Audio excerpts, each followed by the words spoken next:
Jamie Lee Curtis and Lindsay Lohan are back in Disney's Freakier Friday, now streaming on Disney+. We switched bodies. I am freaking out right now. I think I just peed a little. It's an absolute riot. And the only movie that can be described as So much weirder than the last time. What last time? it's the frequel You ready? we've been waiting for. That absolutely slays. Disney's Freakier Friday, now streaming on Disney+, rated PG. Every Thursday, we open the files, not on the killers, not on the victims, but on the ones who told it all. The scared, the slick, the straight up sloppy, from cold cases to courtroom confessions, if they snitched, we're spilling it. This is the Snitch Files, a weekly dive into true crime's biggest talkers, one name, one story, every Thursday. And if you know a snitch that deserves a moment, send them in. Any case, anytime. If they flipped, we're listening. Because loose lips make great content. Welcome to the Snitch Files, only on Melanin Mysteries.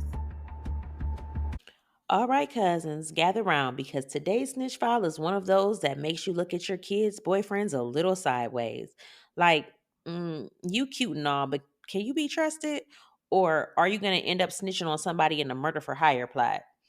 Because this man, this young, messy, easily influenced bundle of bad decisions literally unraveled an entire homicide case just by opening his mouth. Today, we're talking about Chad Padgett, the boyfriend of Uloma Curry-Walker's daughter, who also got pulled into a murder scheme way above his pay grade. And baby, let me tell you something. If Dante wrote the Inferno, Chad would have had his own circle labeled Snitches by Association. But we're going to start at the top. We're going to talk about who Chad Padgett was. So he was around 20, 21 years at the time, barely grown, barely out of teenage chaos, still operating off vibes, hormones, and poor decision-making skills. He grew up with the type of background we see all the time. He wasn't a hardened criminal. He wasn't a street dude. He was just a young man drifting through life, easily influenced, and definitely not built for high-level crime. He wasn't sinister. He wasn't strategic. He wasn't even smart enough to delete his text messages. He was just there, dating Uloma's daughter, coming over to her house, seeing things, hearing things, soaking up grown folk business he had no business being around. And this is why I always tell y'all, don't be bringing a little dusty boyfriend, girlfriend around your house because they be listening harder than Alexa. So here's how he got roped in. So Chad is dating Uloma's daughter, and honestly, she was a child, a minor. She was young. One foot in high school drama, the other foot in a relationship delusion, thinking her boyfriend was some type of protector. Meanwhile, Chad was just happy to have a girlfriend, a place to sit, and a refrigerator to open. That boy wasn't thinking long term, and he damn sure wasn't thinking, let me join a murder plot this year. But then Uloma saw an opportunity. She didn't want to kill her husband herself. She didn't want to get her hands dirty. She wanted an assistant. And what do manipulators do? They find the weakest link, inner Chad. So Uloma approached him like she was offering him an Uber shift. She told him, look, I'll give you 10 bands if you help me get rid of my husband. She didn't get that boy no lecture, no threats, wasn't no coercion, just straight up evil opportunism.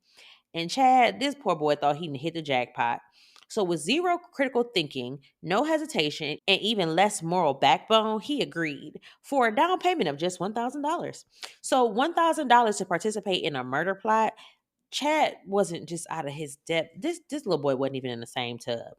He was supposed to find a hitman, coordinate the murder, pass messages between Uloma and the shooter, provide the weapon, and basically be the project manager of homicide. And he thought it was a good idea. Baby, the stupidity was so loud.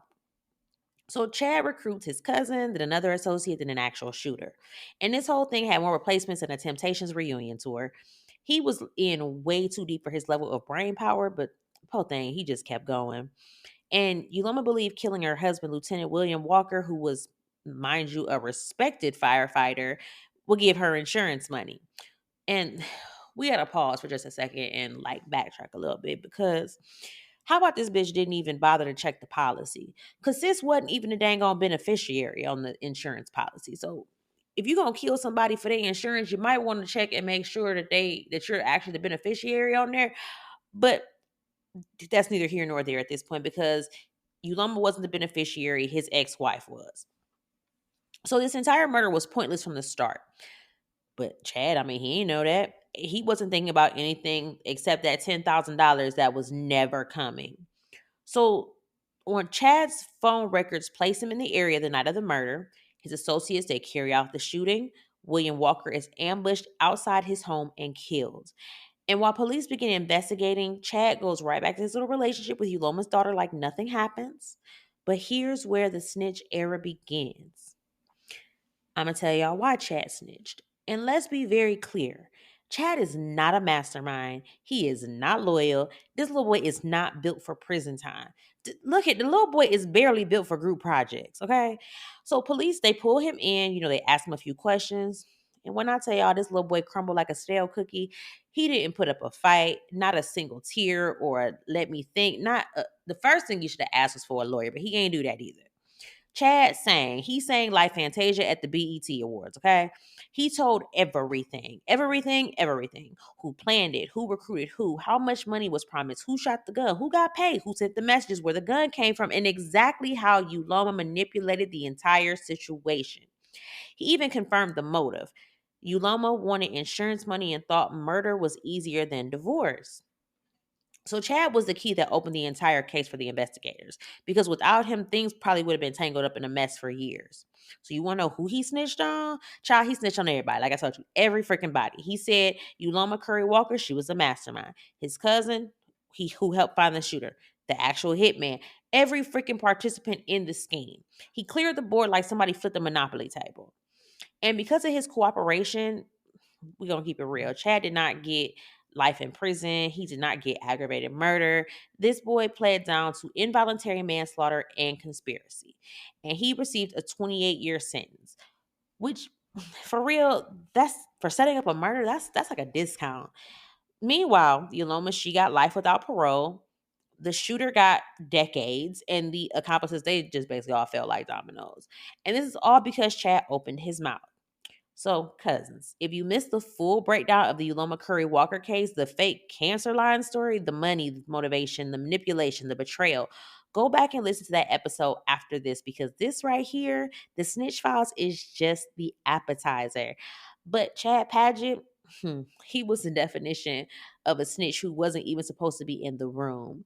But once he got in there, he took everybody down with him.